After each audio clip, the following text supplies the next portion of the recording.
Hi guys, మీకు ఒక విషయం తెలుసా? 1893 ముందు వరకు హిందువులందరూ కలిసి జరుపుకోవడానికి ఒక్క ఫెస్టివల్ కూడా ఉండేది కాదు. ఈ వీక్ మూమెంట్ని బ్రిటిష్ వాళ్ళు అడ్వాంటేజ్గా తీసుకుని సంపద కోసం హిందూ టెంపుల్స్ మీద దాడి చేసేవాళ్ళు. దీన్నే డివైడ్ అండ్ రూల్ పాలసీ అంటారు. 1892 టు 93 మధ్యలో గుజరాత్లో సోమనాథ్ టెంపుల్ మీద అటాక్ చేశారు. హిందువుల్ని బతుకుండగానే తగలబెట్టారు. ముంబైలో శివ టెంపుల్ మీద అటాక్ చేశారు. దీనికి ధీటుగా మన హిందువులు గట్టిగానే సమాధానం చెప్పారు. ఆ టైంలో బ్రిటిష్ వాళ్ళు గేమ్ మొదలుపెట్టారు. ముంబైలో 3,000 మంది బ్రిటిష్ ఆర్మీని దింపారు. 2 మతాలు కొట్టుకునేలాగా చేశారు. బట్ ఎక్కువ ప్రాణ నష్టం ఒక వర్గానికే జరిగింది. అప్పుడు వచ్చారు బాల గంగాధర్ తిలక్. హిందువులందరూ కలిసి వినాయక ఉత్సవాలని ఒకే చోట జరుపుకునేలా చేశారు. బ్రిటిష్ రూల్స్ని, వాళ్ళ ప్లాన్స్ని తరిమి కొట్టడానికి ఈ ఉత్సవాలని జరుపుకోవడం మొదలుపెట్టారు. కానీ మనమేం చేస్తున్నాం? స్వామివారి దగ్గరికి తాగి వెళ్తున్నాం.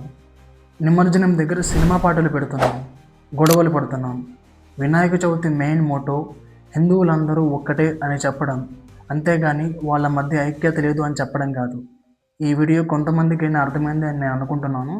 నచ్చితే లైక్ కొట్టండి, కామెంట్ చేయండి. Thank you.